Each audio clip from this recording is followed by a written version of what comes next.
आपदा, वो वाकई केजरीवाल के लिए आपदा ऐसा शब्द चिपका दिया है। जिस तरह से आप आपदा बन गई है ये किया। प्रधानमंत्री नरेंद्र मोदी ने ऐसी गर्मी पैदा की है। जिस पानी को एक ही गिलास पी पाए थे 2019 में और एक ही गिलास पी पाए हैं 2024 में। एक ही दिन में तमाम नैरेटिव की रेवड़ी बना दी। 20 सीट तो दिल्ली में हार रहे हैं, ये तो अरविंद केजरीवाल स्वीकार कर रहे हैं। शरद पवार से ज्यादा ओवररेटेड नेता मुझे आज तक कोई भारतीय राजनीति में लगा नहीं। ओवरऑल कहें तो देवा भाव का जलवा चल रहा है। नीतीश कुमार 15% वोटों के साथ में पूरा अपने साथ वो कैरी कर कर लेके जाते हैं। नीतीश जी की भूमिका मुझे लगता है कि अब बदल चुकी है और उस बदली भूमिका को वो भी समझ। राजकुमार का एक डायलॉग था ना कि जिनके घर शीशे के हों वो पत्थर नहीं फेंकते दूसरों के ऊपर। सोनिया जी, आपके पुत्र में राजनीतिक क्षमता नहीं है। नमस्कार, मैं हूँ राजकिशोर। नमस्कार, मैं हर्षवर्धन त्रिपाठी।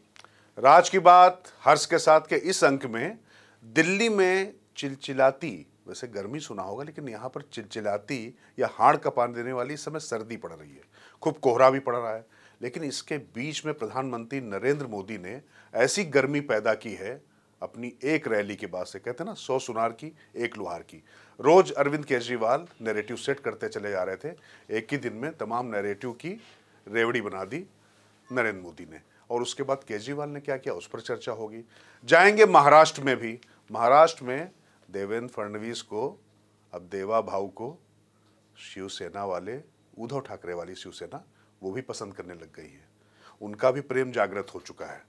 पवार साहब बड़े वाले, वही जो हर्षवर्धन कहते हैं ना कि 5 सांसदों वाले, 3 जिलों वाले शरद पवार, वो भी जो है दिल्ली के चक्कर लगाने लग गए हैं। और इसके साथ ही बिहार में पिता पुत्र में कुछ चल रहा है क्या, और इसके साथ में पप्पू और पीके, इनके बीच का संवाद। लेकिन आखिर में छत्तीसगढ़ में जिस तरीके से एक पत्रकार की हत्या एक कांग्रेस पोषित ठेकेदार ने करवाई, उस पर भी जरूर चर्चा होगी।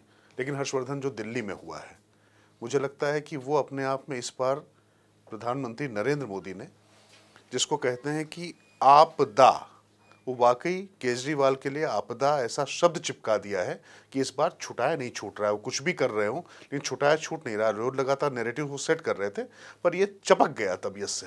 नहीं, देखिए, चिपक तो पहले से गया था। नरेंद्र मोदी ने उसको और पुख्ता कर दिया। और विशेष करके जो कट्टर बेईमान शब्द का उपयोग उन्होंने किया, जिस तरह से आप आपदा बन गई है ये किया। और कई बार होता है ना कि कहा जाता है कि भाई ठीक है, आपदा आएगी, सब कुछ तहस नहस करेगी तो उसके बाद कुछ पुनर्निर्माण होगा। तो एक उस संदर्भ में भी आप अगर देखें तो नरेंद्र मोदी ये भी बात कह रहे हैं कि आपदा आ गई, अब पुनर्निर्माण का समय है। ये जो नरेंद्र मोदी की राजनीति है कि वो कहते हैं कि भाई हम विकास की राजनीति, लोगों को एम्पावर करने की राजनीति, जो 1675 फ्लैट उन्होंने दिए, तो उसकी बात वो करते हैं। और दूसरी तरफ अरविंद केजरीवाल कहते हैं कि भाई हम तो पैसा बांट रहे हैं, हम तो बिजली फ्री दे रहे हैं, हम तो पानी फ्री दे रहे हैं। अब ये अलग बात है कि वो पानी वो फ्री दे रहे हैं जिस पानी को एक ही गिलास पी पाए थे 2019 में और एक ही गिलास पी पाए हैं 2024 में। तो सवाल यहाँ ये भी है कि क्या अरविंद केजरीवाल की जो जिसको कहते हैं ना पोल खुलने लगी है क्या, ये एक बड़ा सवाल है। दूसरा क्या है इसमें हर्षवर्धन जी, पानी की बात की, बस आप अपनी बात पूरी करें। ये 13 आरओ फिर क्यों शीश महल में लगाए थे? अगर पानी इतना साफ आ रहा है तो 13 आरओ लगे थे, वो भी लिस्ट में थे। अब आप क्या चाह रहे हैं कि वो भी वो जहरीला पानी पी के और अस्पताल में भर्ती हो जाएं? फिर पता चला कि मोहल्ला क्लिनिक भी काम नहीं करेगी, फिर मुश्किल हो जाएगी। आयुष्मान भारत योजना यहाँ काम करती नहीं तो क्या करेंगे आप? हाँ, वो भी नहीं है। मतलब कोई तो चीज, और किसानों की श्रेणी नहीं रखी उन्होंने। उनके वो हैं, उनके बुजुर्ग माता पिता हैं और यहाँ कोई योजना काम नहीं करती। नरेंद्र मोदी ने यह भी साफ साफ बताया कि जो भी केंद्र सरकार की योजनाएं हैं, और उन्होंने बड़ा अच्छा कहा कि ठीक है, ये भी उन्होंने भी एक योजना लॉन्च कर दी है। लेकिन मान लीजिए कोई बुजुर्ग है, अगर देश के दूसरे हिस्से में जाएगा, या कोई सामान्य व्यक्ति है, आयुष्मान भारत, आयुष्मान कार्ड बना हुआ है, तो दूसरे हिस्से में भी जाएगा तो उसका इलाज हो जाएगा। लेकिन दिल्ली सरकार वाली योजना पे तो इलाज नहीं होगा। तो पानी का तो यह हाल है कि पानी में वीरेंद्र सचदेवा नहाने चले गए थे यमुना वाले में, तो बेचारे अस्पताल में भर्ती हो गए। बिल्कुल। तो अब लेकिन क्या है कि पानी गंदा हो, पानी आरओ से फिल्टर हो, पानी में थोड़ी मात्रा कम ज्यादा हो, टीडीएस लेवल, लेकिन नेताओं का पानी कब उतर जाता है, कब चढ़ जाता है, समझ में नहीं आता है। रहीमदास जी कही गए ना, पानी गए ना उबरे मोती मानुष चून। तो यहाँ तो कुल मिला के जो है मनुष्य का पानी उतरा हुआ है। और केजरीवाल की जो थेथरई वाली पॉलिटिक्स है, मैं बार बार कहता हूँ, थिएट्रिक्स। आप जरा देखिए, जब प्रधानमंत्री नरेंद्र मोदी यहाँ पर बात कर रहे हैं तो वो क्या कह रहे हैं कि एक हाथ में डिलीवरी दे रहे हैं, मकान दे रहे हैं, वो एक पूरा रोड मैप बता रहे हैं कैसे यहाँ पर सड़कें पूरे दिल्ली को चारों तरफ से जोड़ देंगी। तमाम कॉरिडोर्स की बात कर रहे हैं, तमाम जो है अंदर से जो है अंडरपास की बात कर रहे हैं। और ये क्या कह रहे हैं कि कितने का जो है लोक कल्याण मार्ग बना लिया गया। अच्छा, लोक कल्याण मार्ग प्रधानमंत्री नरेंद्र मोदी ने बना लिया कि राजीव गांधी ने बनवाया था? और मैं आपको बताऊं हर्षवर्धन, मैं तो लगातार डॉक्टर मनमोहन सिंह के समय से लेकर उस पर जाता रहा हूं। आज से 3-4 साल पहले तक तो सोफे और जो पर्दे तक नहीं बदले हुए थे, पेंटिंग्स तक नहीं बदली हुई थी। 7-8 साल हो चुके थे प्रधानमंत्री नरेंद्र मोदी को। तो वो व्यक्ति शीश महल जिसने बनाया हो। और मैं एक बात और कहता हूँ ना कि कुल मिला के एक वक्त फिल्म बहुत पुरानी थी, हम लोग शायद पैदा भी नहीं हुए होंगे, तो राजकुमार का एक डायलॉग था ना कि जिनके घर शीशे के हों वो पत्थर नहीं फेंकते दूसरों के ऊपर। लेकिन जिसने शीश महल बना लिया वो अब भी पत्थर फेंकने पे लगा हुआ है। उसको समझ में नहीं आ रहा कि सारे पत्थर उछलकर इतना बड़ा शीश महल तो किसी का दिल्ली में है ही नहीं, सब उसके ऊपर जा रहे हैं। और इसके बाद भी वो कट्टर बेईमान वाला शब्द भी बड़ा तगड़ा गया है हर्षवर्धन। नहीं, और अगर उसको ध्यान से देखें तो नरेंद्र मोदी ने एक तरह से दिल्ली मॉडल की कलई खोल दी है, इसको कहते हैं ना, पूरी तरह से कलई उतर गई है, पोल खुल गई है। और अरविंद केजरीवाल के पास उसका कोई जवाब नहीं। अगर इनका कोई दिल्ली मॉडल होता, अगर सचमुच शिक्षा स्वास्थ्य का मॉडल इतना जबरदस्त होता, तो चुनाव के ठीक पहले संजीवनी योजना, महिला सम्मान योजना, ये सब लागू करने का ऐलान न करना पड़ता। अगर लागू कर देते तो भी ठीक था, ऐलान करना पड़ा। फिर पुजारी ग्रंथी योजना पर जब चले गए तो इससे साफ साबित हो गया कि जिन अरविंद केजरीवाल की नानी जी कहा करती थी कि जिस मस्जिद को तोड़कर मंदिर बनाया जाए वहां राम हमारे रहने नहीं आएंगे, वो सेकुलरिज्म की बात करते थे। तो वो अब क्या होगा? जो मनीष सिसोदिया कहा करते थे क्यों नहीं विश्वविद्यालय हम बनाते हैं, मंदिर के लिए क्यों लड़ रहे हैं, अब वो राम को याद कर रहे हैं, अब वो हनुमान को याद कर रहे हैं। और फिर मैं कह रहा हूं, जब तक सत्ता रही तब तक इमाम, मौलवी, मुअज्जिज ये सब याद आए। जब सत्ता जाने की नौबत आई तो पुजारी ग्रंथी आ रहे हैं। और वैसे भी कहते हैं ना, मतलब उसको किसी व्यक्ति के लिए नहीं, राजनीतिक तौर पर अंत समय में तो भगवान ही याद आते हैं। हाँ, नहीं और तो और जाने दीजिए, तो पॉलिटिकल एंडिंग जब हो रही है, बिल्कुल वो समझ रहा है। और एक बात और हर्षवर्धन, जो विश्वविद्यालय बनाने की बात कर रहे थे वो विश्वविद्यालय बनवाने जा रहे हैं नरेंद्र मोदी, बिल्कुल, है ना। वो कैंपस का विस्तार वो करने जा रहे हैं। आप सोचिए कि 70 के दशक में कुछ हुआ था या फिर 95 में आखिरी बिल्डिंग बनी थी, तब से दिल्ली विश्वविद्यालय में कोई काम ही नहीं हुआ। साउथ कैंपस का निर्माण हुआ था, उसके बाद से कहीं कोई नया कैंपस नहीं बनाया गया। उसकी चर्चा नरेंद्र मोदी अब कर रहे हैं। और डबल इंजन की सरकार की वकालत भी इसीलिए हो रही है क्योंकि आपके काम रुके नहीं यहाँ पर। और मुझे लगता है कि हर्षवर्धन, यहाँ पे संदीप दीक्षित ने जिस तरीके से जो आंकड़े रखे थे कुछ दिन पहले और तथ्यवार तर्कपरक तरीके से एक एक चीज की जो कलई खोली उन्होंने अरविंद केजरीवाल की सियासत की, उनकी घोषणाओं की, उनकी योजनाओं की, उसका भी जवाब नहीं। अब जो सवाल उठाया प्रधानमंत्री नरेंद्र मोदी ने, उसका भी जवाब नहीं। अब सवाल ये है कि हमेशा आप सवाल ही उठाते रहेंगे। और पत्रकार बन जाओ ना, ठीक बात। कुल मिला यही कर लो, पत्रकारिता कर लो।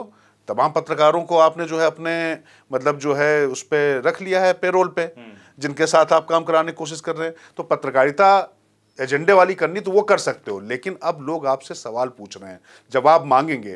क्योंकि सच बात तो ये कि ना यहाँ हवा साफ, ना पानी साफ, और सड़कों में तो गड्ढे या गड्ढों में सड़क। ये जो अटल बिहारी वाजपेयी की जो लोकोक्ति थी जो उस समय कही जाती थी, वो दिल्ली में पूरी तरीके से अक्षरशः साबित हो रही। और शीला दीक्षित के कार्यकाल को लोग याद कर रहे हैं। बिल्कुल नहीं। और देखिए, सच बात तो यही है ना कि इस दिल्ली में अगर सड़कों और फ्लाईओवर्स का जाल बिछा, इस दिल्ली में मेट्रो का काम तेजी से हुआ तो वो शीला जी के समय में हुआ।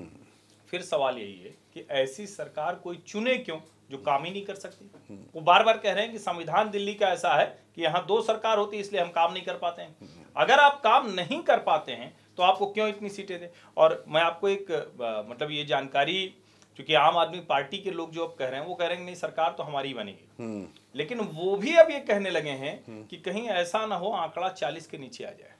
उनको डर अब इस बात का है कि कहीं 40 के नीचे अगर आ गया तो हमारा संकट बड़ा हो जाएगा। तो वो ये चाहते हैं कि आंकड़ा कहीं 40 से 50 के बीच में रहे। इसका सीधा सा मतलब ये हुआ कि 50 के ऊपर वाली यानी 20 सीट कम से कम वहां हार रहे हैं दिल्ली में, ये तो वो स्वयं स्वीकार कर रहे हैं। यानी कम से कम 20 सीट तो वो दिल्ली में हार रहे हैं, ये तो अरविंद केजरीवाल स्वीकार कर रहे हैं। तो एक चीज तो इससे साफ हो गई ना कि जिस लड़ाई की हम लोग बात कर रहे थे, क्या दिल्ली में कोई लड़ाई नहीं है, भाजपा तो कुछ काम ही नहीं कर रही, तो अब लगता है कि जो 2 साल से अमित शाह कह रहे थे कि हम रणनीति बना रहे हैं, हम सब काम कर रहे हैं, वो दिखने लगा है। दूसरा, सूची आई, शनिवार को सूची जारी की भारतीय जनता पार्टी ने। कांग्रेस ने पहले ही अलका लांबा को कालका जी, संदीप दीक्षित को नई दिल्ली में तैनात कर दिया। अब भारतीय जनता पार्टी ने भी नई दिल्ली में परवेश वर्मा, बिना घोषित हुए ही परवेश वर्मा के घर के बाहर वो आम आदमी पार्टी की महिलाएं धरना प्रदर्शन कर रही थी और परवेश वर्मा कह रहे हैं भाई हम देंगे पैसा, तुम वादा कर रहे हो, हमारे पास जो घर का है हम सब दे देंगे, एनजीओ के जरिए दे देंगे। तो कुल मिला के कालका जी और नई दिल्ली, कालका जी में भी देखिए त्रिकोणीय हो गया, आतिशी, अलका लांबा और रमेश बिधूड़ी। तो कुल मिला के एक तरह से देखें जो लड़ाई है वो बड़ी जबरदस्त दिख रही है। टिकटों का बंटवारा दोनों ही पार्टियां, यानी आम आदमी पार्टी तो सत्ता में है, उसको छोड़ दें, कांग्रेस और भारतीय जनता पार्टी ने बहुत सलीके से किया है। बिल्कुल, और मुझे लगता है कि इसमें जो सबसे इंपॉर्टेंट बात यह है कि लगातार देखिए इसी शो में हम लोग बात करें तो खासतौर से मैं ये बात कह रहा था कि भारतीय जनता पार्टी कहीं पर भी दिखाई नहीं पड़ रही परिदृश्य में, आखिर कौन सी रणनीति चल रही है। लेकिन वो समझ में आया कि मैन टू मैन मार्किंग, पहले नीचे तक लोगों तक पहुंचना और उसके बाद प्रत्याशियों की सूची जारी करना। और प्रधानमंत्री ने जिस तरीके से एक ही रैली से एजेंडा पूरी तरीके से वो कर दिया है, आगे सेट कर दिया, एजेंडा सेट कर दिया है। और अरविंद केजरीवाल अब लगातार इधर उधर किसी एक मुद्दे पर स्टिक नहीं कर पा रहे हैं, चिपक नहीं पा रहे हैं, क्योंकि उनको लग रहा है कि लगातार आप कोशिश करते रहो, शायद पता नहीं कौन सी कटिया भिड़ जाए। कॉन्फिडेंस नहीं दिखाई पड़ा। और जो बात हर्षवर्धन कह रहे थे ना, इसको ध्यान से सुनिए। जब उनको लग रहा है कि हाँ हम सरकार तो बना लेंगे, तो सरकार बना लेंगे का मतलब ये कि हम नीचे गिर रहे हैं, लेकिन जब कोई गिरता है ना तो उसको नहीं पता होता कि वो गहराई कितनी है। वो बिल्कुल जब नीचे पहुंच जाता है तब पता चलता है, क्योंकि 206 से अगर कांग्रेस 44 पे आ सकती है और भारतीय जनता पार्टी इसी दिल्ली में एकदम से 3 सीटों पे आ सकती है, तो इसके मायने दिल्ली की जनता जब देती है, छप्पर फाड़ के देती है और लेती है, तो वो कहते हैं ना कि वो बिल्कुल बिल्कुल खरोच के भी ले लेती है। ये भी समझने वाली बात है। नहीं, और देखिए एक चीज तो तय है ना, कब तक कांग्रेस पार्टी अपनी कीमत पर दूसरी पार्टियों को खड़ा करती रहेगी कि हमें भाजपा से लड़ना है। ठीक है, नरेंद्र मोदी उनके दुश्मन है, लेकिन अब नरेंद्र मोदी तो 29 में बात होगी ना, उसके बीच के चुनाव में दूसरी पार्टियों को क्यों मौका देंगे। और जिस तरह से संदीप दीक्षित बात कर रहे हैं, संदीप दीक्षित ने कहा, मुझको सुनते हुए पीड़ा भी हुई कि अरविंद केजरीवाल ने ये तक कह दिया था कि शीला दीक्षित के घर में 12 एसी लगे हैं तो वो अय्याशी कर रही। अब शीला दीक्षित जैसी महिला के लिए कोई अय्याशी शब्द का इस्तेमाल करे, ये संदीप दीक्षित ने कहा, बड़ी पीड़ा हुई मुझे सुनकर। उन्होंने कहा भाई जो कमरे होते हैं, बड़े कमरे होते हैं, अगर 7-8 कमरे हैं उसमें 10-12 एसी लगे हैं तो ये कोई बहुत ऐसी बात नहीं है। और अच्छा सच भी है, हम लोग भी अगर देखें तो जो सरकारी घर होते हैं उनमें हॉल है तो उसमें 2-3-4 एसी लगे ही होते हैं। अब लेकिन उस सब से हटाइए, अभी आपने कितने आरओ बताए?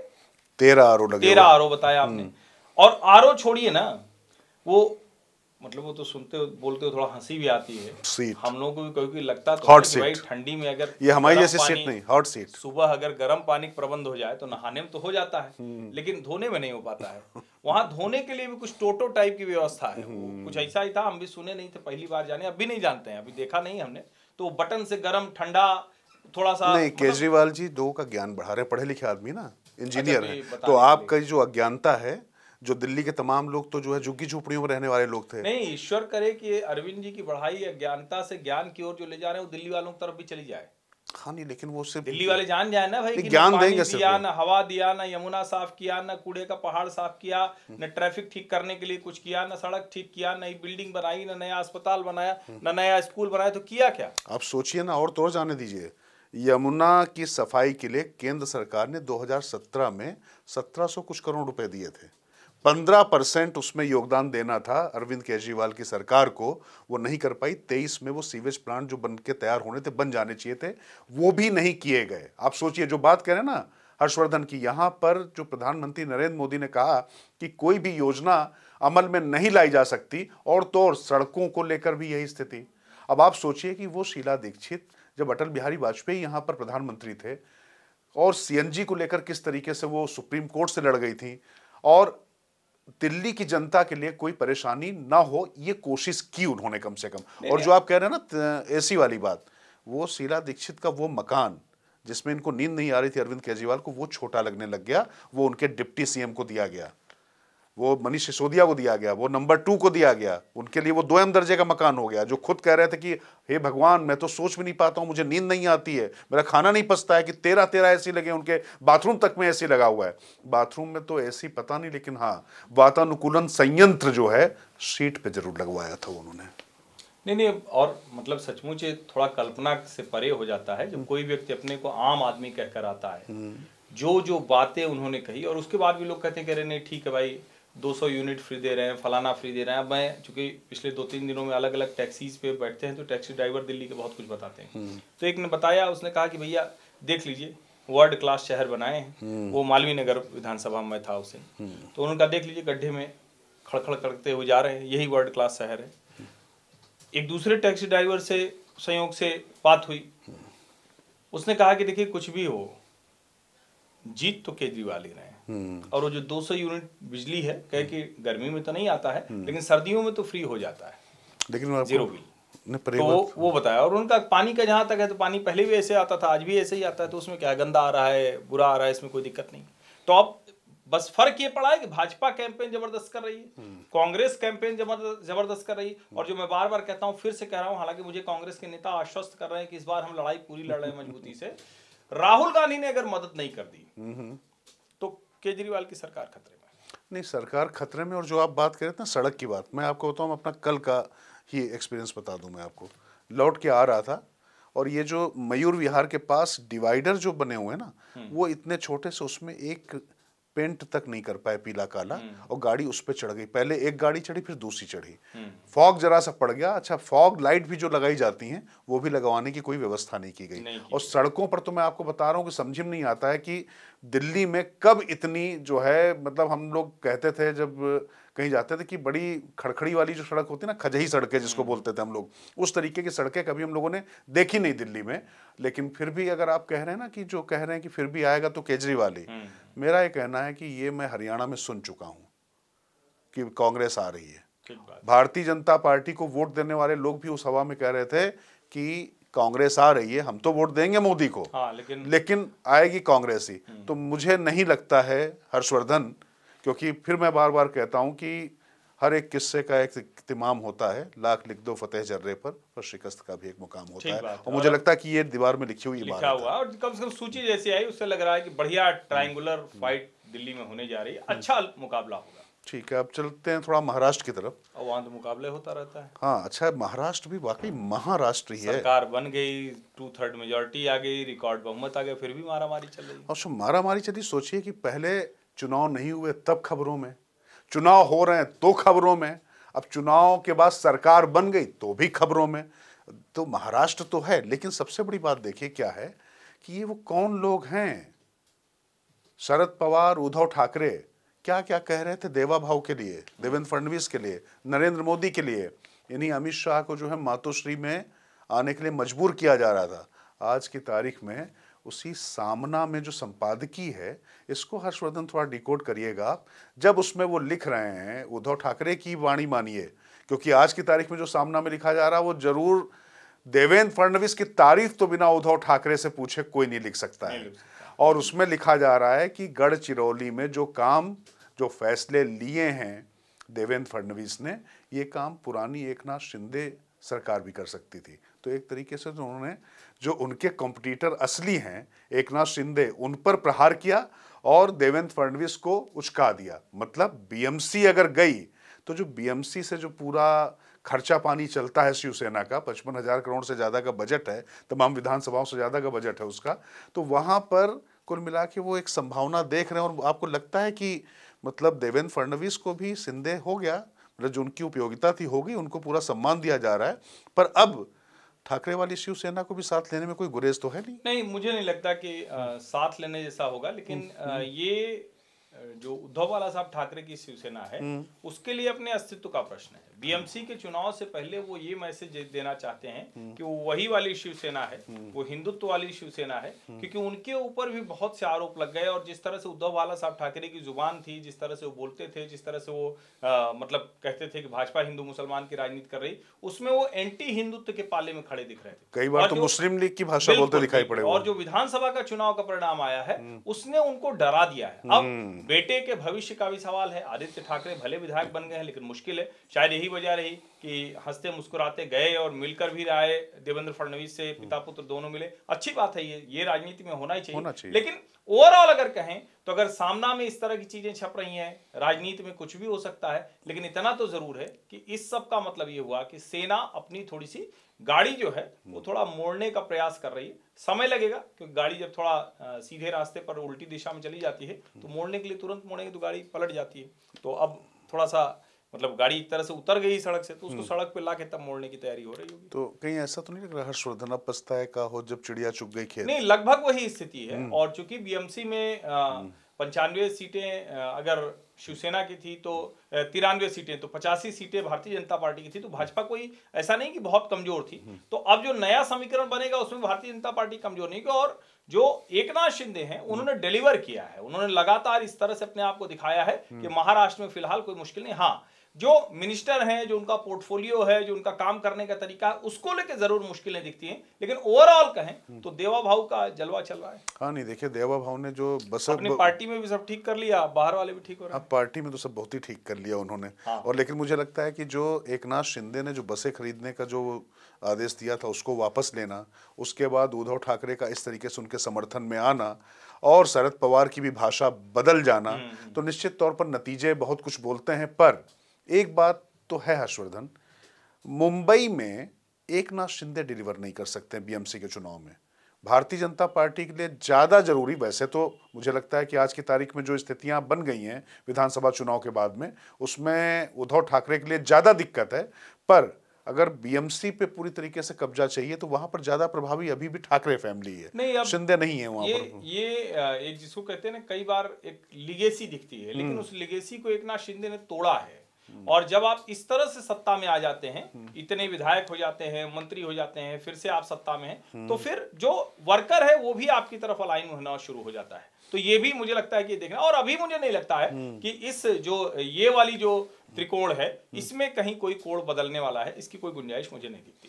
नहीं, पर एक पुत्र की तो बात कर दिया आपने, लेकिन जो पुत्री हैं वो भी सीनियर सिटीजन हो जाएंगी कुछ दिन में। नहीं, अगर वो मर्ज कर लें पार्टी तो कोई दिक्कत नहीं। तो सुप्रिया सुले, हाँ, तो वही मैं कह रहा हूँ, केंद्र में मंत्री अगर बनने की इच्छा हो तो बन सकते हैं।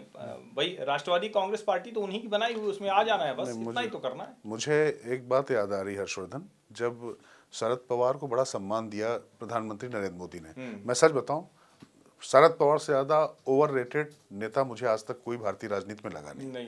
जिस तरीके से चाणक्य, पता नहीं क्या क्या उनको चीजें कही जाती रही, दिग्गज नेता हैं ये मैं मान सकता हूं, लेकिन उन्होंने कभी भी षड्यंत्र और जो है अनैतिक समझौतों के अलावा कोई राजनीति की नहीं।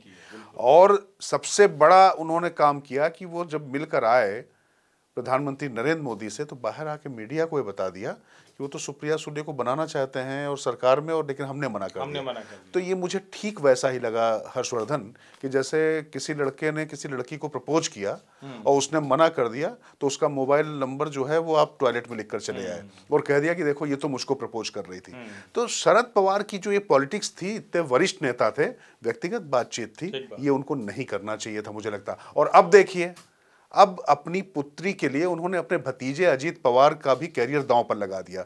आपको पता ही, हम लोग चर्चा कर चुके हैं कि शरद पवार के कहने पे ही अजीत पवार पहले देवेंद्र फडणवीस के पास गए और उसके बाद उनको पूरी तरीके से डिस्क्रेडिट करके उन्होंने सुप्रिया सुले का कद बढ़ाने की कोशिश की, लेकिन ऐसा होता नहीं है। कई बार जो गड्ढा आप खोदते हैं उसमें खुद भी गिरे दिखाई पड़ते हैं, और जनता ये चीज समझती है। तो मुझे लगता है कि ठीक है, जनता जनार्दन क्यों कही जाती है, ये महाराष्ट्र के नतीजे इसका एक बहुत बड़ा सबूत है, उदाहरण है। और मुझे लगता है कि दिल्ली में भी जनता इस बार वाकई बताएगी जनार्दन हम ही हैं, कोई और नहीं होगा, ये मुझे लगता है, इसमें कोई संदेह नहीं। मुझे लगता है थोड़ा बिहार की तरफ शिफ्ट करें क्या? बिल्कुल, बिहार सबसे रोचक हो चला है। और देखिए, बिहार में जो हालांकि अब लगता नहीं है कि नीतीश जी अब कहाँ जाएंगे, लेकिन वही है ना कि जिसको आदत लग जाए दूसरे घर झांकने की, तो वो तो कभी भी जा सकता है। और उनको तो इस घर उस घर जाने की आदत बहुत है, लौट के आते हैं, हर बार कहते हैं कि हम नहीं करेंगे। लेकिन अब जिस तरह से लालू यादव कुछ कह रहे हैं और तेजस्वी कुछ कह रहे हैं, वो ये भी दिखा रहा है लालू अपनी पुरानी वाली राजनीति कुछ शिगुफा छोड़ दो, कुछ माहौल बना रहे, वातावरण बना रहे, और तेजस्वी की दूसरी राजनीति है, शायद वो उस पर चल रहे हैं। मुझे लगता है उसको बिहार बहुत साफ साफ दिखा रहा है। लालू प्रसाद यादव को ये पता है कि अगर सरकार में आना है तो नीतीश कुमार की जरूरत है। तेजस्वी लगातार, उनको लगता है कि मैं झटका खा चुका हूं, कहां तो मैं मुख्यमंत्री बनने ही वाला था और चाचा ने एकदम से जो है कुर्सी खींच ली, अब बेचारे गिर पड़े तो उसके बाद वो उस चीज को नहीं समझ पा रहे। लेकिन देखिए, लालू प्रसाद यादव अखाड़े के बड़े पहलवान हैं राजनीतिक तौर पर। तेजस्वी यादव को उतनी राजनीतिक समझ नहीं, पर नीतीश जो है आज की तारीख में हर्षवर्धन, जब उनके लिए एक लिगेसी बनाने का मौका है और जब वो आरजेडी के साथ में जाते हैं तो वहां पर वो कितना भी मुख्यमंत्री रह लें, लालू प्रसाद यादव की फैमिली के छाया में रहते हैं, उसका वो पूरी तरीके से वहां पर रूल करते हैं, उससे वो चिढ़कर आ जाते हैं। वहीं भाजपा के साथ जब वो होते हैं तो उनको सम्मान इतना मिलता है कि एक बार उप मुख्यमंत्री कुछ कह देता है, विजय सिन्हा कह देते हैं, तो उसके बाद उनको तुरंत कहना पड़ता है कि नहीं, नीतीश कुमार ही हमारे नेता हैं और वही मुख्यमंत्री रहेंगे। लेकिन देखिए, नीतीश कुमार को भले ही कहें, लेकिन मेरा ये मानना है कि इसमें अमित शाह ने जो भी हाल में एक टीवी चैनल को दिया, अमित शाह ने अभी तक नहीं कहा है कि नीतीश मुख्यमंत्री होंगे। 2020 के चुनाव के पहले उन्होंने कहा था, इसलिए जब चुनाव में तीसरे नंबर की पार्टी हो गई नीतीश की, तब भी उनको मुख्यमंत्री बनाया। मुझे नहीं लगता कि 2025 के चुनाव के परिणामों के बाद अगर भारतीय जनता पार्टी की सरकार बनेगी तो उसमें नीतीश जी मुख्यमंत्री होंगे। नीतीश जी की भूमिका मुझे लगता है कि अब बदल चुकी है और उस बदली भूमिका को वो भी समझ रहे हैं। और उनका मतलब, मैं तो ये मानता हूं कि भाई वो स्वास्थ्य उनका जैसा है, आयु जैसी हो, उसमें अब वो इस अवस्था में नहीं। और देखिए, लालू जी को भी लाख आप कहें कि अखाड़े के पुराने पहलवान हैं, लेकिन जितने दांवपेच थे सब बड़े पुराने हो गए। पहले वाले पहलवान सोचते थे, लेकिन अब क्या है ना कि अब नए अखाड़े आ गए हैं, नए दांव हो गए हैं और माटी पे कुश्ती नहीं होती है, अब मैट पे कुश्ती होती है। हाँ नहीं, वो तो उसके तरीके बदल गए हैं। नहीं, बिल्कुल सही बात है। लेकिन उसमें जैसे हम लोग कहा करते थे ना कि एक पहलवान ने कहा कि हम जो है, मेरे 40 साल पहले जितनी मुझ में ताकत थी आज भी है। तो बोले कैसे? बोले वो पत्थर में तब भी नहीं उठा पाता था और आज भी नहीं उठा पाता। तो उस तरीके की जो पहलवानी वाली जो अगर गलत फहमी लोगों को है तो अलग बात है। लेकिन हाँ, नीतीश कुमार, बस एक बात है हर्षवर्धन, नीतीश कुमार 15% वोटों के साथ में पूरा अपने साथ वो कैरी कर कर लेके जाते हैं। तो नीतीश कुमार को नाराज करके तो बीजेपी भी अभी सत्ता में आने की स्थिति दिखती है। बीजेपी उनको साथ लेकर चलेगी, लेकिन बीजेपी यही चाहेगी कि वो 100+ की तरफ जाएं और तब फिर नीतीश कुमार जितने पे होंगे वो बातचीत होगी। तब शायद नीतीश कुमार खुद भी, जिसको कहते हैं ना कि वैसे तो नेताओं में कोई शर्म लिहाज नहीं होती है, लेकिन फिर भी तब शायद इतनी तो शर्म होगी कि 100 पर बैठा हुआ जो बैठी हुई पार्टी है उसी का मुख्यमंत्री होगा। और हमने महाराष्ट्र में भी ये देखा है। बस ये है कि हाँ, महाराष्ट्र की तरह बिहार में कोई देवेंद्र फडणवीस नहीं है, ये एक कमी है भारतीय जनता पार्टी के पास। लेकिन फिर वही बात है, कैडर वाली पार्टी में ये सब बहुत मायने नहीं रखता है। हाँ, लेकिन फिर भी मुझे लगता है कि अभी नीतीश को मुख्यमंत्री घोषित किए बिना बीजेपी चुनाव में जाएगी, इतनी ताकत मुझे अभी नहीं दिखाई पड़ रही है। अमित शाह ने शायद पार्लियामेंट्री बोर्ड की मीटिंग होगी, सब होगा, क्योंकि पहले बहुत सारी चीजें कही जाती थी। और जब अमित शाह ने कहा था तब मतलब वो पूरी तरीके से अध्यक्ष मेरे ख्याल से थे उस समय पार्टी के। वो आज की तारीख में वो गृह मंत्री हैं। तो ये मुझे लगता है ये मूल अंतर भी थोड़ा सा है। चीज और समझिए ना कि उसमें प्रशांत किशोर जैसे प्लेयर हैं जो बीपीएससी को लेकर सब कुछ कर रहे हैं। और प्रशांत किशोर की जो राजनीति है वो नीतीश कुमार से ही सीखे हैं, नीतीश कुमार वाली ही राजनीति करना चाहते हैं। ठीक है, अभी वो कोई बड़े प्लेयर नहीं है, ऐसा कुछ नहीं है, लेकिन वो मेहनत करते दिख रहे हैं, काम करते दिख रहे हैं। और अगर वो ऐसा आदमी जो इलेक्शन मैनेजमेंट करके करोड़ों रुपया कमाता था, वो जाके पदयात्रा कर रहा है, गांव-गांव घूम रहा है, शहर-शहर घूम रहा है, तो हम ये मान सकते हैं कि एक सीरियस प्लेयर के तौर पर वो आना चाहते हैं। तो राजनीति बिहार की 2025 में पहले जैसी नहीं रहेगी, बहुत कुछ बदला हुआ दिखेगा। खैर, बदलाव प्रकृति का अगर शाश्वत नियम है तो मुझे लगता है राजनीति में बदलाव होने भी चाहिए। और नीतीश या लालू के आगे अब नई पीढ़ी आनी भी चाहिए, इसमें भी कोई दो राय नहीं। मैं तेजस्वी से सहमत हूं कि कहीं बीज बार बार खेत में डालिएगा तो फिर बीज खराब होने लगता है, उसकी जो फसल होगी वो कमजोर होने लगती है। हाँ, लेकिन मुझे लगता है कि वो राजनीति में बीज एक परिवार के भी पड़ते रहे, वो भी बहुत अच्छा, वो भी अच्छा है, क्योंकि एक नहीं तो वो भी तो देखिए ना, कांग्रेस का हाल देख के समझिए ना कि बीज एक ही पड़ रहा था तो क्या हाल हो गया। अच्छा, वो सुना कि जो मतलब जो जिस बीज से ज्यादा उम्मीदें हैं वो फिर विदेश चले गए थे नए साल में। क्या हुआ? मतलब देश राष्ट्रीय शोक में था, मनमोहन सिंह के अपमान का आरोप लगा रहे थे और खुद घूमने चले गए। मनमोहन सिंह जी के नहीं, तो वो तो ठीक है, राहुल जी की खबर आई कि विदेश चले गए, तो प्रियंका जी थी क्या, आपको दिखी थी क्या? दिखी तो नहीं थी, लेकिन कम से कम इतना पॉलिटिकल विजडम तो उनको था कि अमित शाह की नहीं तो कह दिया कि अमित शाह की तारीफ की उन्होंने वायनाड पे। ठीक है, वो तो एक अपना एक तरीका है। और उसको ये भी आप देख सकते हैं कि भाई बहन में सीधे सीधे लड़ाई भले ना हो, लेकिन अपनी अपनी गोटी आगे रखने की कोशिश तो होगी। और मुझे लगता है राहुल गांधी नेता नहीं है, ये देश को स्वीकार करना चाहिए, कांग्रेस को स्वीकार करना चाहिए, नेताओं को, और सोनिया जी को भी स्वीकार करना चाहिए। कब तक आप उसको, वो उस लायक है नहीं, कभी किसी भूमिका में, कभी कहीं कुछ बच्चों के साथ बिठा दो, कभी मोची के साथ बिठा दो, कभी कारपेंटर के साथ बिठा दो, बढ़ई के साथ, कभी ट्रक ड्राइवर के साथ बिठा दो, कभी मतलब खेत में ले जाके 4 कैमरे के शूट करा दो। इससे नहीं होता है सोनिया जी, आपके पुत्र में राजनीतिक क्षमता नहीं है, ये स्वीकारिए और मैं तो कहता हूं कि ठीक है, अब वैसे तो कई चीजें कही जाएंगी कि प्रियंका ने ही क्या कर लिया, लेकिन प्रियंका अब संसदीय राजनीति में आई तो उनको अवसर दीजिए। मैं मानता हूं कि बहुत खराब किया, जो पूरा विमर्श गढ़ने की कोशिश कर रहे थे कि मनमोहन सिंह का ये अपमान वो अपमान, अब समझ में आता है मनमोहन सिंह का अपमान राजीव गांधी से लेकर राहुल गांधी तक गांधी परिवार ही कर रहा है। हाँ, क्योंकि राजीव गांधी ने किसको जोकरों का समूह कहा था ये सब जानते हैं, और उसके बाद किसका कैबिनेट नोट फाड़ा गया था ये सब जानते हैं, और इसके बाद किस तरीके से लगातार नेशनल एडवाइजरी कमेटी से बहुत कुछ होता था। अब इस पे मैं नहीं जाता रिटॉरिक्स पे, लेकिन राहुल गांधी की राजनीति हर बार चुनाव जब होता है, हर 2 साल में 3 साल में उनके लिए रिलॉन्चिंग होती है। लेकिन सवाल ये है कि पीएसएलवी भी जो है ना, वो 2 बार से ज़्यादा 3 बार से ज़्यादा असफल अगर हो जाता है तो पूरी टीम बदल दी जाती है। और यहाँ पर एक लीडर को आप कितनी बार लॉन्च करेंगे भाई? मतलब ऐसा नहीं होता ना कि एक ही खोखे में बार बार जो है आप बारूद भरते रहें और उसको बार बार करते रहें, तो खोखा भी पूरी तरीके से गल जाता है। और बाकी राहुल गांधी, मतलब अगर वो पहलवानी को उन्होंने सच में वो मैट वाली ताइक्वांडो वाली पहलवानी मान लिया, जुडो वाली मान लिया तो अलग बात है, धक्का अक्का पॉलिटिक्स अलग उन्होंने कर दी। तो मैं ये कह रहा हूँ कि कहीं पर कुछ भी जब लगता है कि कांग्रेस के पक्ष में कुछ होने वाला है, राहुल गांधी कुछ ऐसा जरूर कर जाते हैं कि जिसके बाद सब किए पर मटिया मेट हो जाता है। गले मिलने के बाद आंख मार देना, संविधान पर नैरेटिव बनाने के बाद धक्का दे देना, और मनमोहन सिंह जी के अपमान के बाद, आरोप लगाने के बाद खुद छुट्टियां मनाने राष्ट्रीय शोक में चले जाना, और आपकी पार्टी के नेता को लेकर, बाकी मैं पीवी नरसिंह राव और तमाम चीज़ों पर आप इस बार बात नहीं कर रहा हूं, लेकिन ये बात मैं हर्षवर्धन की सहमत हूं। पहले मैं आंशिक रूप से सहमत था, लेकिन धीरे धीरे जिस तरीके से राहुल गांधी एक्सपोज होते जा रहे हैं, मुझे लगता है कि सोनिया गांधी को और कांग्रेस को थोड़ा सा दूसरे विकल्पों पर भी सोचना चाहिए। हालांकि यहाँ पर भी परिवार में ही विकल्प की बात की जा रही है, तो एक ही जो लेकिन कुछ भी हो, राहुल नेता नहीं है, वरना इतना गैर जिम्मेदार निर्णय लेना कि इस समय वो चले जाएं विदेश दौरे पर, वो बिल्कुल भी स्वीकार्य नहीं। लेकिन मैं अब जिस खबर पर आ रहा हूँ हर्षवर्धन, खबर छत्तीसगढ़ से। छत्तीसगढ़ का नाम सुनते हम लोग नक्सल ऑपरेशंस और नक्सलियों के हमले की बात सोचते हैं, लेकिन वहाँ पर जो खबर आई है वो बड़ी भयावह है। और एक जो बात कही जाती थी कि मतलब सरकार किसी की भी हो, सिस्टम हमारा होगा।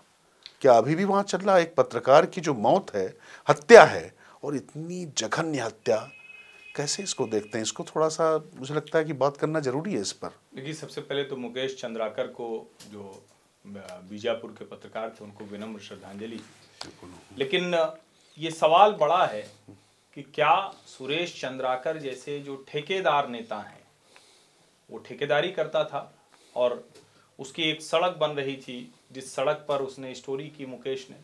मुकेश, अगर आपको चेहरा नहीं याद आ रहा है तो ये वही पत्रकार है जिसने सीआरपीएफ के जवान को अपनी मोटरसाइकिल पर बिठाकर, जब वो बंधक बनाए गए थे तो उनको अपनी मोटरसाइकिल पर बिठाकर वो छुड़ा कर लाया था। मुकेश की वैसे भी कई स्टोरी, बड़ी कहानियां बड़ी चर्चित हैं। मुकेश और युकेश दोनों भाई पत्रकार हैं। युकेश का भी उसके बाद का ऑडियो वीडियो बड़ा वायरल हो रहा है, जो मुकेश की गुमशुदगी की बात किया। लेकिन सोचिए, सुरेश चंद्राकर उनके घर के पास ही रहता था। जब वो लोग न्यू ईयर पार्टी कर रहे थे, उसके बीच में फोन आता है और उसको बुलाया जाता है, और सुरेश चंद्राकर अपने घर के पीछे जो बैडमिंटन कोर्ट था, वहां एक सेप्टिक टैंक था, उस सेप्टिक टैंक में कुल्हाड़ी से मार कर उसको अंदर डालते हैं और उसके ऊपर वो सीमेंटेड करा देते हैं, यानी लाश कभी मिले नहीं। अच्छी बात ये रही कि छत्तीसगढ़ पुलिस तुरंत एक्शन में आई, तुरंत वो खोजबीन शुरू हुई। पत्रकार का मसला था, ये भी एक वजह रही होगी, लेकिन उसके बावजूद खोजबीन की। जब उस जगह पर गए तो वहां पता चला कि यहाँ तो ये सब जगह खोजा नहीं मिले, कहीं मोबाइल के नया दिख रहा है, मोबाइल के लोकेशन वही थी। तो सेप्टिक टैंक वो नया था, तो कहा गया कि तो 1 हफ्ते पहले बना हुआ है। तो किसी ने आसपास में, जब पुलिस ने और पूछताछ की तो पता चला कि ये तो सिर्फ 2 दिन पहले ये इसका ढक्कन बना है। तो जब उसको तोड़ा गया ढक्कन को, तो उसके अंदर, पानी के अंदर, मुकेश चंद्राकर की लाश तैरती हुई मिली। और वो सुरेश चंद्राकर, वो 1 तारीख को ही, यानी 1 जनवरी 2025 को वहां के दैनिक भास्कर अखबार में बाकायदा फुल पेज 1 पन्ने का विज्ञापन देता है। सोने की बड़ी वो माला वाला पहने रहता है। हेलीकॉप्टर से वो अपनी शादी में गया था, मतलब बारात लेके लोग जाते हैं ना, दूल्हे की गाड़ी होती है, अलग अलग कार और बग्गी घोड़ा, वो हेलीकॉप्टर से गया था। और उसके बारे में ये चर्चित है कि पिछली कांग्रेस की सरकार के दौरान उसने मतलब जमकर कमाई की। और मैं तो ये कहूंगा कि विष्णुदेव साय को, हालांकि विष्णुदेव साय ने पहले ही कहा और 3 लोगों की गिरफ्तारियां हुई, और भी लोगों की गिरफ्तारी हो जाएगी, लेकिन जो उदाहरण प्रस्तुत होना चाहिए, ऐसे मामलों में उदाहरण प्रस्तुत होना चाहिए। ये फिर वो जाएगा, छूट के आएगा, जमानत पर आएगा, कुछ तो उदाहरण विष्णुदेव साय और विजय शर्मा को प्रस्तुत करना चाहिए। ऐसे अपराधियों को डर लगना चाहिए कि इस तरह से बुलाकर एक पत्रकार को एक स्टोरी पर उसकी हत्या कर देना, और उसके बावजूद उसका दुस्साहस देखिए कि वो अखबारों में विज्ञापन छपवाता है एक समाज सेवी और उद्यमी के तौर पर। ये और ज्यादा चिंता की बात है। और ये जो सुरेश चंद्राकर हैं, पूर्व जो मुख्यमंत्री भूपेश बघेल के साथ इनकी तमाम तस्वीरें वायरल हैं। दीपक बैज के साथ हैं जो प्रदेश अध्यक्ष हैं, भूपेश बघेल के साथ हैं। भूपेश बघेल का जब कार्यक्रम लगा था तो बाकायदा इन्होंने वहां पर पोस्टर छपवाए थे। ये जो कांग्रेस के अनुसूचित मोर्चे है उसके उपाध्यक्ष हैं। और उसके अलावा ये महाराष्ट्र के चुनाव में ऑल इंडिया कांग्रेस कमेटी की तरफ से कुछ जिलों में इनकी ड्यूटी लगाई गई थी। क्योंकि साधन संपन्न है, धन बहुत है, तो ये पार्टी को भी ओबलाइज करते रहते हैं, ये भी बात कही जाती है। मतलब आप सोचिए ना कि मतलब अब ये एक पार्टी की क्या बात की जाए, लेकिन फिर सुशील शर्मा भी याद आते हैं कि कहीं कोई तंदूर कांड करता है, कोई अपनी पत्नी को जलाकर तंदूर में धीरे धीरे काट के जलाता है, कोई जो है पत्रकार को खबर लिखने पर सेप्टिक टैंक में जलाकर नया अनारकली बनाने की कोशिश करता है, दफना देता है पूरा। और उसके बाद आप देखिए कितना कोल्ड ब्लडेड मर्डर है ये। उसके बाद जो विज्ञापन देने की बात हर्षवर्धन कह रहे हैं और अपने आप को सामाजिक जो है मतलब कार्यकर्ता बताकर या राजनीतिक व्यक्ति बताकर पूरी तरीके से उसका जीवन चलने की कोशिश होती है। ये तो मैं छत्तीसगढ़ पुलिस को निश्चित तौर पर साधुवाद देना पड़ेगा कि कम से कम, वरना पता ही नहीं चलता उसके अंदर अगर। और जरूरी है कि इसमें कुछ ऐसा मतलब उदाहरण प्रस्तुत होना चाहिए, इस तरह से कोई दोबारा ऐसा करने का साहस न करे। और मुकेश जैसे पत्रकार या देश के दूसरे हिस्सों में, दिल्ली में और देश की राजधानियों में तो जो पत्रकार हैं फिर भी उनको नेता लोग जानते हैं, उनके ऊपर हाथ डालने से लोग डरते हैं। लेकिन जो दूर दराज के इलाकों में हो, उनके जीवन पर ऐसे हमेशा संकट होता है। कोई भी सरकार रही हो, किसी भी कालखंड में हो, लेकिन जब ऐसे किसी राजनीतिक दल से जुड़ा हुआ कोई ठेकेदार, कोई नेता, कोई गुंडा वो इस तरह की हत्या करता है तो फिर बड़े सवाल खड़े हो जाते हैं। मुझे लगता है कि अब इसके बाद इस चर्चा को हम यहीं पर अभी फिलहाल समाप्त करते हैं और एक बार फिर से श्रद्धांजलि उस पत्रकार को भी देते हैं। और मुझे लगता है कि मतलब नए साल के बाद ये जिस तरीके की खबर आई है, ये चौथे स्तंभ के लिए ठीक खबर नहीं है। क्योंकि आप अगर अभी भी खबर लिख के सुरक्षित नहीं महसूस करें तो आप समझ सकते हैं कि कितने लोगों के हौसले बढ़े हुए हैं। खैर, फिलहाल हम दोनों लोग को दीजिए आप आज्ञा। नमस्कार।